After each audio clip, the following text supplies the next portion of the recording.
This episode is sponsored by Morgan Stanley at Work. Visit morganstanley.com/assessment to get your free transaction readiness assessment today.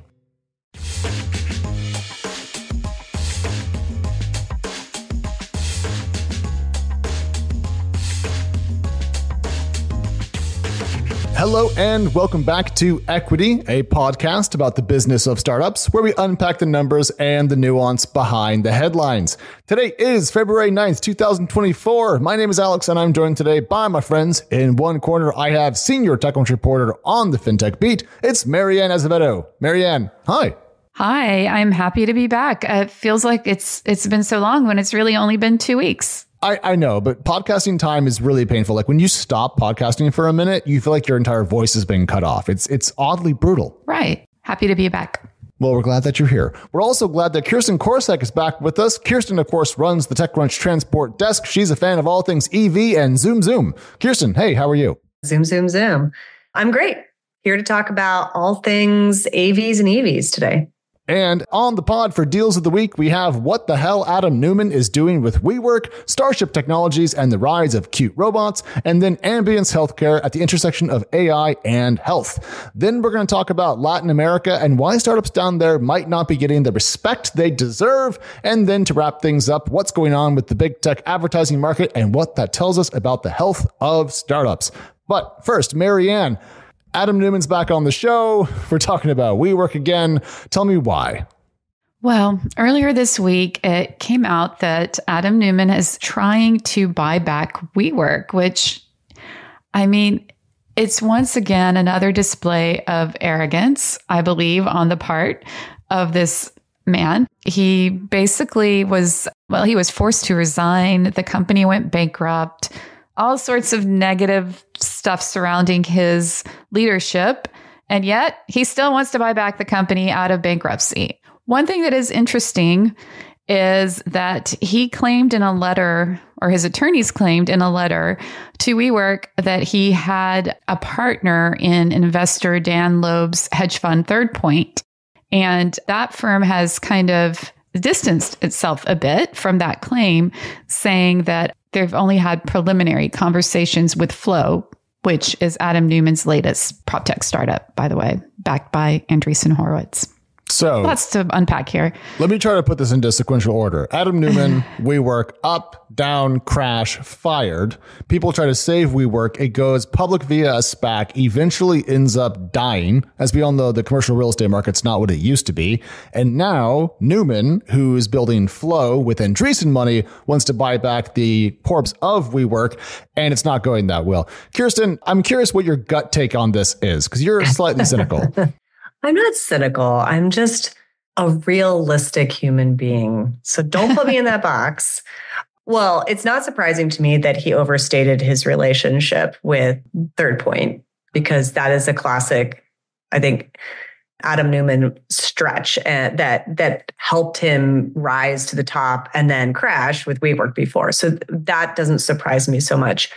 I want to know more about what Flow Global Holdings actually is and what the point of this whole WeWork reclamation is about. Is this about him saving face and bringing it back to its former glory? I mean, what's the motivation here? And how does it fit into what Flow Global Holdings does? So I have more questions than a cynical take, Alex. Yeah, I mean, honestly, I've been trying to figure out also what Flow does, because it's a little ambiguous to me. But basically, the claim is that it wants to kind of like brand apartments, like build communities out of apartment complexes. Andreessen wrote, I think it was a $350 million check into the company a couple of years ago. I saw that like an article where someone was writing about one of the branded apartments. Like, I think they finally did something with one. I do not understand where WeWork fits into this model. I mean, one total speculation would be like a work-life model, because we've gone to remote work and we, something like that, which is, by the way, not a new concept in real estate. In new urbanism, which came around a couple decades ago, the idea of urban density instead of in fighting against sprawl. One of the concepts is, having a little shop and then living above the little shop and that type of thing. So maybe, and again, total speculation on my point, but if you ask the question, where does WeWork fit in to apartments? Maybe it's combining office space and living. Not a new idea, but I'm sure it'll be branded as such, if that's the case. I just can't tell you how unattractive that sounds as a person who works remotely and lives in a city. I mean, clearly what Adam Neumann is very good at is fundraising, Oh, yeah. And I don't know if that extends to building excellent live-work communities for regular folks. I just find this whole thing to be a little cynical because Neumann seems to be a little bit irked that his bid, or whatever you want to call it, for what's left of WeWork hasn't gotten the respect he thinks it deserves. But he waited until it was in bankruptcy to try to buy it, as far as I can tell, and as a whole cloth entity, which means that he waited until the company he put together died. And then now that it's going to be able to shed some of its obligations, leases and so forth, in bankruptcy, now he wants to buy it back. I don't know. I'm just shaking my head. That's fiscally prudent though, Alex. Fiscal prudence and moral resonance often run cross current to one another. Very true there. And I was looking back at the letter to WeWork from his lawyers. And here's one quote from that. In a hybrid work world where demand for WeWork's products should be greater than ever, my clients believe that the synergies and management expertise offered by an acquisition could significantly exceed the value of the debtors on a standalone basis. Sure. Yeah. Management expertise, yes. Famously well shown in the company's governance and structure. Putting aside my cynicism, apparently I'm alone there because Kirsten won't join me upon the great cynicism parade. WeWork did have We Live back in the day, and I think it had We Grow, which was aimed at kids. So there's some history of whatever WeWork was at some point. I want to bring us back, though, to see how it all flows together. I mean, I think this is what we're going for. There is another startup, though, in the mix here that I wrote about back in 2020. And it's Go to Global, which was a startup that he created and got funding for. He took a 33% equity stake in it, actually. It's a shared mobility company that operates in Israel and Malta, and the aim was to expand to Europe.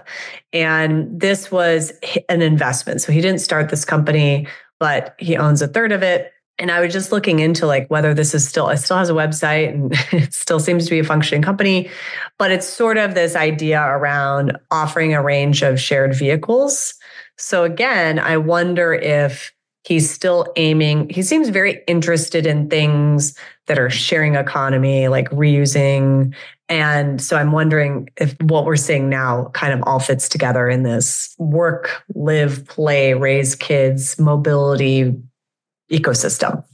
But when he was running WeWork, he famously used company funds to buy a private jet to avoid doing transit with other people. And if I recall the reporting around his time there, he also bought a bunch of houses for himself, right? Am I remembering? Right. Not for him to share, to make money off of other people sharing. That's where I get kind of, I have a little bit of beef because I'm trying to think of an analogy here. It's like, I'm going to open a cafeteria for everybody and then I'm going to sit in my private dining room. I don't believe you. I don't believe your heart's in the right place. Yeah. I mean, okay. So I would say this, it's fine as a business person to recognize that there is a market for something and make money off of that market. But he turned it into something of a whole entire philosophy and way of living that it didn't mirror the way he lived his life. Right. So those are two different things. Yes. Secondly, I've never been convinced that people want to share, certainly not in the US, share anything to do with mobility. People don't like sharing. Yes, we get on subways and trains, but we don't want to share a car. So that's a little bit separate from this latest news. But the whole sharing idea is, I don't know, a little bit different. I don't know if you can make money off of it. Yeah, I don't know either. I know we have to move on, but I did think that we had passed the era of discussing Mr. Neumann on this podcast. Never. And we apparently will never be past that. So he will not go away. He will not go. Well, people keep giving him money, which is the crazy thing. I mean, I don't know if I would invest $3.50 into him, given what he did with corporate funds in his last company. But hey, maybe that's why I'm not a billionaire. Anyways, let's talk about cute robots. Kirsten, what's up with Starship? Starship Technologies. This is an Estonian startup that has actually had a lot of success in spite of I would call severe headwinds and consolidation in the robotics and autonomous vehicle technology space. So this company recently raised $90 million in a round co-led by Plural and Ionical. They didn't share their valuation, but they raised a total of $230 million to date.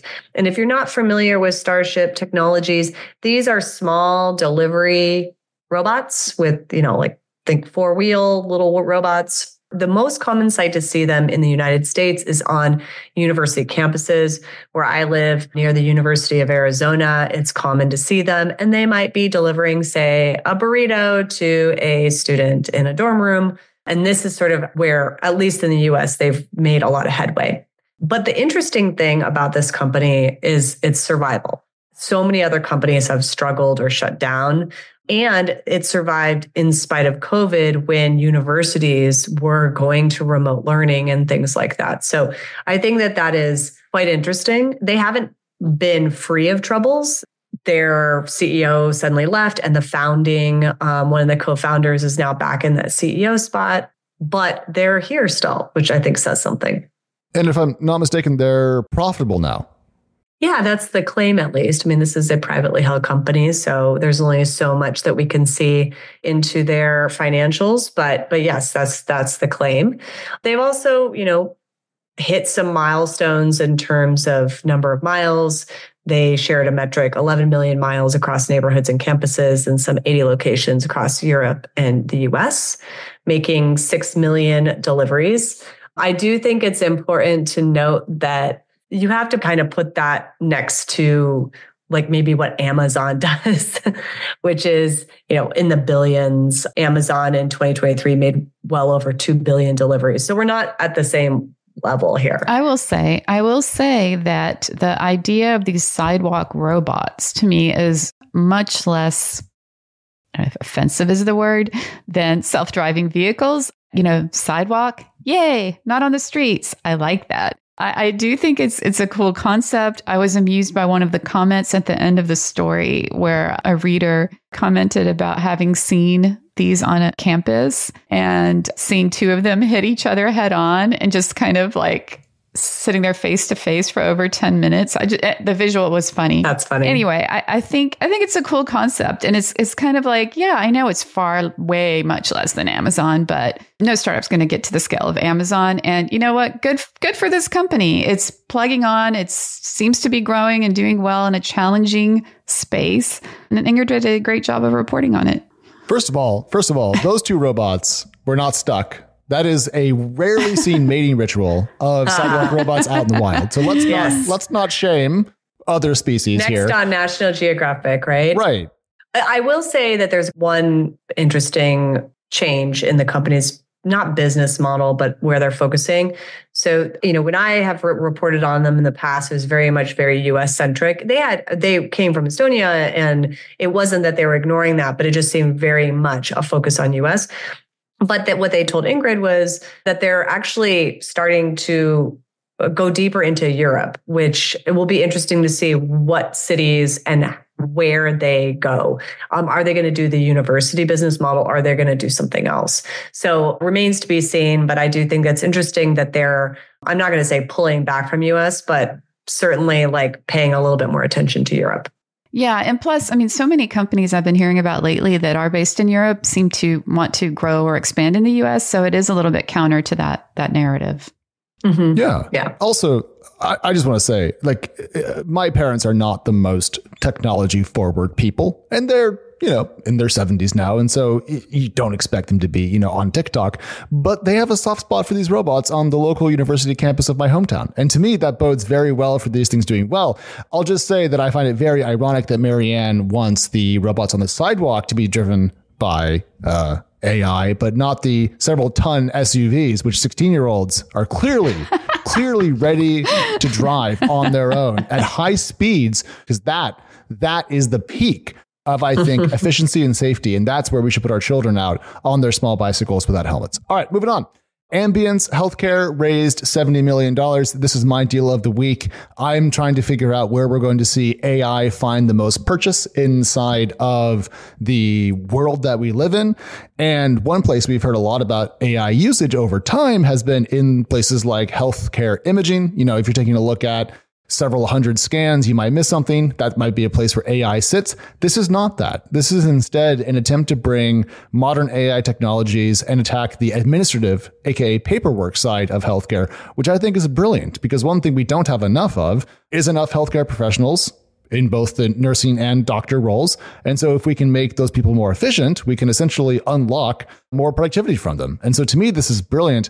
Marianne, I know you've been done a lot of medical paperwork in the last couple of years. So I'm curious, what's your take on this push? I'm with you. I love this application of AI. I think it's one of the most promising and important ones that we've talked about.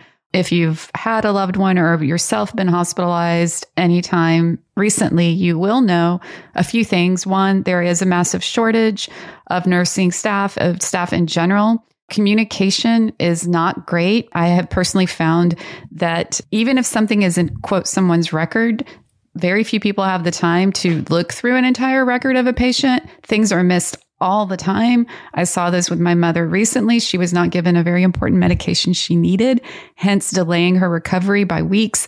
All sorts of things, all sorts of real world examples I could bring up. So the idea of AI coming in and making things easier not only helps the staff, it helps patients who are suffering. They're the ones that are paying the price of all these things. So I love this. I love this company. I'm excited about it. It's raised $70 million in a Series B co-led by Kleiner Perkins and OpenAI's startup fund. So let's go, Ambience Healthcare. I had a technical question, Alex, and I don't know how deep you got into this, but so this is providing an operating system for healthcare organizations. So how is this different from like any other software, and also importantly, better than existing administrative software out there? Well, I know this mostly from watching my spouse who works in the healthcare profession. So I know what current tooling looks like in terms of what she has to go through. And a lot of this boils down to EMR systems, so electronic medical records, which are run by a couple of major companies in this country, including Epic, which is not Epic Games as an Epic Games like store and so forth. It's the other Epic, the less Epic, you might say. The thing that I'm very excited about here is, one, the partnership with OpenAI, I think, tells us probably where they're getting their models. So we're dealing with cutting edge stuff. I doubt OpenAI would invest in them and then send them over to Gemini Ultra from Alphabet, for example. So we know the place where this stuff has to work. We know the models that are being used, and we know the work that's required. The thing that I think makes it different than other bits of software is that it's built tools for different parts of the doctor's experience or the nurse's experience. So it has a way to analyze past conversations. It has a way to look at after visit summaries. And so they appear to have taken AI and then applied it to specific tasks in the medical world. And to me, I think that focus is super cool, because I don't think you could build an AI tool today that does everything. But I do think different applications that add up to something quite large, hence the OS point, is very interesting and potentially awesome. Yeah, it looks like there's almost, like you said, an application that is analyzing past conversations, one that is supposed to improve handoffs between specialists. That's a really important one. After visit summaries. And so all of that looks really compelling. You know, one of the downsides of AI has been, is there a potential for hallucination or, you know, that risk? So the way that this is confined, is that even a risk? Like, could it introduce a hallucination? Or is this the latest example of using free-ranging AI, but in such a limited way that it would prevent that from happening? Okay, so I'm going to go over my skis here, and I may sound very stupid. So if everyone listening to this is better at AI than I am, feel free to mock me, send me a tweet. But Ambience Healthcare is not alone in pursuing this kind of like Dr. Copilot AI strategy. So there's a lot of people working on this. I don't know who's going to get it right first. But remember when OpenAI announced that you could build your own GPT? One thing that I tried there was uploading my own information. So essentially you can go and kind of like give it stuff, and then it'll have that in its, I don't know, brain or whatever. What I found when I was tinkering with this is it's very focused on using what you bring to it versus trying to invent something. So I uploaded some of my blog posts and tried to make it like an Alex GPT. And it was very focused on just pulling from the information I had given it. So when I gave it 3 articles and then asked it a question about Metallica, it was like, interesting question. Have you heard about SaaS gross margins? So it was pretty anti-hallucinatory. And in fact, it was almost like a little boring. So I think that at least what I have seen in the AI world, when it comes to bringing proprietary data to these models, it does seem that in those cases, hallucination is less of a risk, not a zero risk. Not trying to say it's been obviated, but I don't think it's quite the same thing as we've seen when it comes to like inventing legal briefs and so forth. So we'll have to see. Clearly, Kirsten, that's one of the key questions that we have about this, but we'll see how it unveils. I don't think Kleiner Perkins and OpenAI would be putting this much capital into the company if they didn't have some answer to that. So we'll see how it plays out. Now, we have to take a very short break, but when we come back, Latin America and why its startups aren't getting the respect they deserve.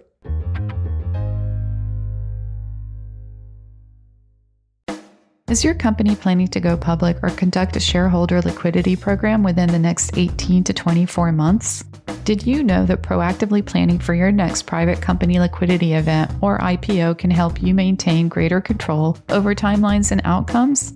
Morgan Stanley at Work believes that when you have the right technology and systems in place, working in harmony leading up to a transaction, you can prepare and execute with more accuracy and ease. Visit morganstanley.com/assessment to connect with their issuer strategy and excellence team for a free assessment to find out if your company is transaction ready. Again, that's morganstanley.com/assessment to get your free assessment today. Marianne, if there's one thing you love besides fintech, it's Latin America. And we have a grip of data on Latin American software companies. And I have many, many thoughts about this, but I want you to walk us into it. Well, Anna Heim, who does a brilliant job of covering the region, unpacked SaaS startups in Latin America and how they're different from their US peers. Her findings were unsurprising to me as someone who's been covering the region for a few years now. There are, some differences in the startup ecosystems in both regions, primarily the availability of capital in Latin America, even though things have changed and there was this rush of capital to the region a few years ago, it's still not nearly as accessible there as it is here. As a result, companies there do tend to operate in a much more lean manner, and that's reflected in the SaaS world as well, according to Anna. Interestingly, she found something related to customer acquisition cost payback. For example, she says in LATAM, it typically is about 32% lower than their US benchmarks. And in one case, it was a dramatic difference. She compared 2 companies in the same space. And one was, I think, 79 months of a CAC payback. That's for DocuSign. And then a company called ClickSign had a CAC payback of 5.6 months. So anyway, I'll stop there. But lots of interesting points that Anna made. Those points are really interesting to me, those data points. And I'm wondering, what is the primary driver? Is it just because there isn't as much money going towards these startups, they're forced to create very efficient business models? Or is there something else at play? I mean, that seems like the obvious one, but is there anything else happening? Mm-hmm. I think that's the primary driver. And I talked to Nubank's CEO last year for Equity, actually, on a very similar subject about the fact that in Latin America, it's different. The ups and downs in the economies, companies are kind of always braced for the worst. They operate that way, like that the worst could happen at any time. They're not operating under the assumption that they can just go out and raise more money. So they do tend to have more runway. Another point that Anna found, she said that the median LATAM company with more than 1 million ARR still has 15 months longer runway than their US counterparts. So yeah, I think that's the main driver, Kirsten. It may seem too obvious and simple, but I believe it's reality. One of the more interesting examples was this Argentine startup that's hoping to disrupt through the construction space. And for a company in Argentina to be operating successfully is really interesting because inflation is absolutely insane. I think it has one of the highest inflation in the world. And so it's not just dealing with small amounts of money or less money than say their counterparts in the US, but also runaway inflation and some other volatile economic conditions. Right, exactly. And I think because that is something that you see a lot, unfortunately, in Latin America, and Brazil has had similar issues. These companies they're not as shocked They're not as shocked by them as we are in the US when something even, when interest rates go up and everyone freaks out. I feel like in LatAm, they're just like, okay, it's another case of crazy inflation. We'll deal with it. Keep going. I think that's a really great way to think about it, because what have people been screaming from the tops of every building and tree since we started to raise rates in the US, which is we need to stop raising rates. This is not good for business. They must come back down. What are you doing? Stop. I think we kind of have a bias in the US towards the expectation of an incredibly business-friendly climate and strong economic growth as the baseline. That's just a cultural moat. Versus in Latin America, there might be a little bit more anticipation of tougher times for business. So that all makes good sense to me. I have some other hypotheses, though, about why this is the case, why we're seeing startups in Latin America have better SaaS metrics. I wonder if their social media channels are as stuffed. For example, I mean, there was a period of time when you could buy ads on Facebook that were relatively cheap, and then Instagram was relatively cheap. All that's been kind of like gamed out in the US market, which is why it's very expensive to grow here. It may be the case that those channels are less gamed out down there, and therefore it's easier to acquire customers less expensively, which might be a kind of secular advantage to Latin American software companies. My question, Marianne, though, is, you and I have written about together the rise of Latin American focused venture capital and the decline of Latin American focused venture capital. But given these numbers, it seems like I don't know, if I had a $10 million fund and I had to pick a market, it seems like you can make a lot of money betting on these very efficient Latin American SaaS companies compared to their US peers. Yeah, I mean, I would agree with that. And numbers are down, but they are also down everywhere in the world. So 2023, according to CB Insights, Latin American startups raised $3.3 billion across 819 deals. That compares to $7.5 billion over 1,413 deals in 2022. Interestingly, though, last year, 83% of those deals were early stage. Well, are you saying that's good or bad? Well, I mean, I actually think it's good. That shows there's still a lot of promise and potential, and investors see that potential. Absolutely. You could also flip the coin and say that shows a dearth of late-stage capital availability in the Latin American market. But that actually does point towards these companies being essentially break-even to profitable-ish per anno story, because if you don't have an ability to go out and raise a $100 million Series D check, you probably want to make sure that you're not burning too much capital so you can self-fund. Doesn't mean that exits will be as frequent as people might want, but does imply that startups there are more durable for any kind of economic change or potential downturn. So I don't know. There's been a period of time in which SaaS has been too much an American and Northern European phenomena, but now we're seeing it really do better in big markets like Latin America and India. And so I think it's pretty cool to see the kind of, not the yassification of the world, but the SaaSification of the world. I'm so proud of that. I can literally explode. I can tell. I can see it in your face. Oh, man. Kirsten, on the last point about Latin America, I know there were a bunch of scooter companies that blew up down there back when Bird and Lime were also taking off in the US. Did those companies have a similar trajectory as some of their North American counterparts? I am less clear about what's going on in the mobility market these days down there, and it's a good reminder to get back into it. But there was a period of time where a lot of it was around like the sharing piece, but also was like very much connected to their subscriptions or like even a financials angle to it. And I was getting a lot of inbound, let's say pre-COVID, and that has definitely fallen off. But is that really reflective of what's happening in the marketplace? I don't necessarily think so. There was a recent report that came out, and I'm not sure, Marianne, if you have any insight, if you've seen like specific, not just mobility, which is what I focus on, but specific categories of where SaaS is being applied more. Well, obviously in fintech is where I'm going to be noticing the most. Yeah, I am seeing it applied more there. Honestly, I can't speak to other industries as much. Well, we'll be able to know when the growth in SaaS has reached its zenith when we start to hear about subscription fatigue in Latin America, as we do up here in the US, for example. I think that's when things have been overly subscriptionized. Now, to close off, Kirsten, you had a very interesting thesis about the rise and fall of advertising dollars and what that means for the broader economy. And we're going to use that as a segue to talk about some tech earnings and also the state of startups. Okay. Oh, you're just handing me the mic. Okay. So I get the platform. Thank you.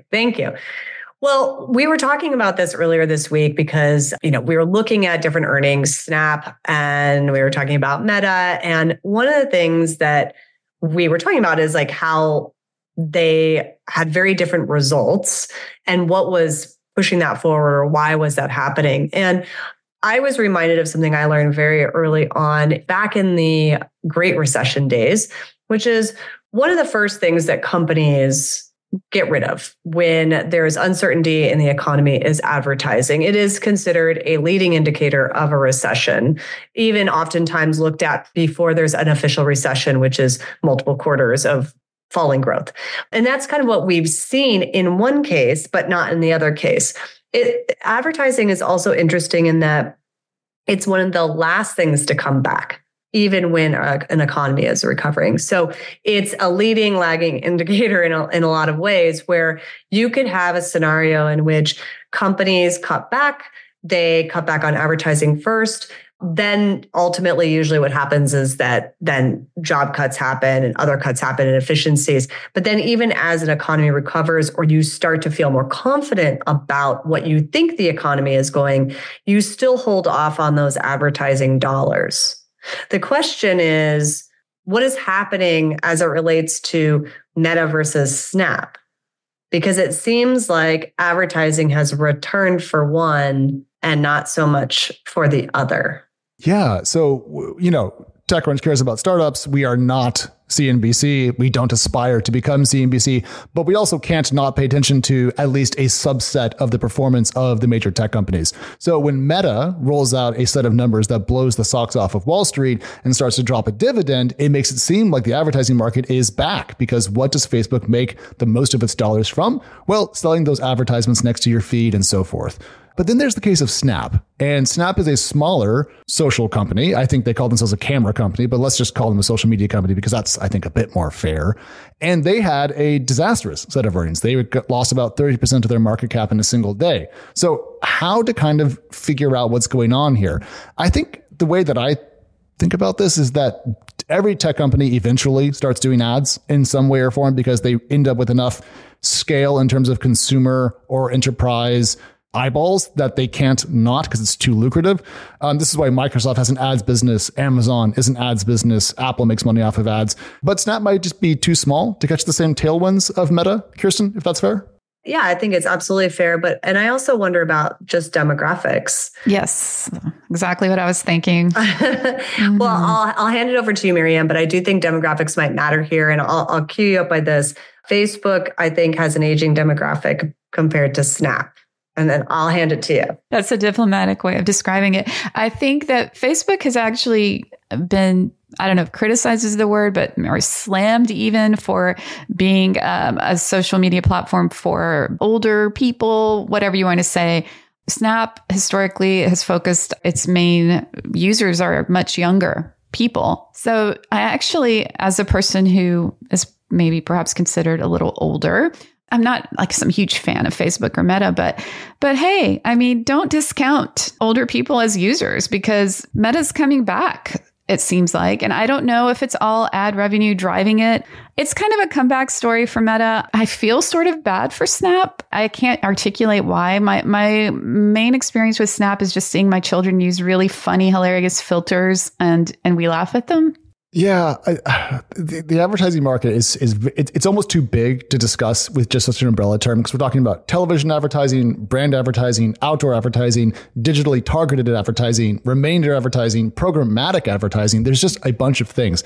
But what Facebook as part of the Meta world has is an enormous chunk of the world using the services, insanely powerful granular targeting tools, and multiple categories of ads. There are different types, because like what you see on Instagram is not quite the same thing as you see on Facebook, which is not quite the same thing you see elsewhere in the Meta world, if you will.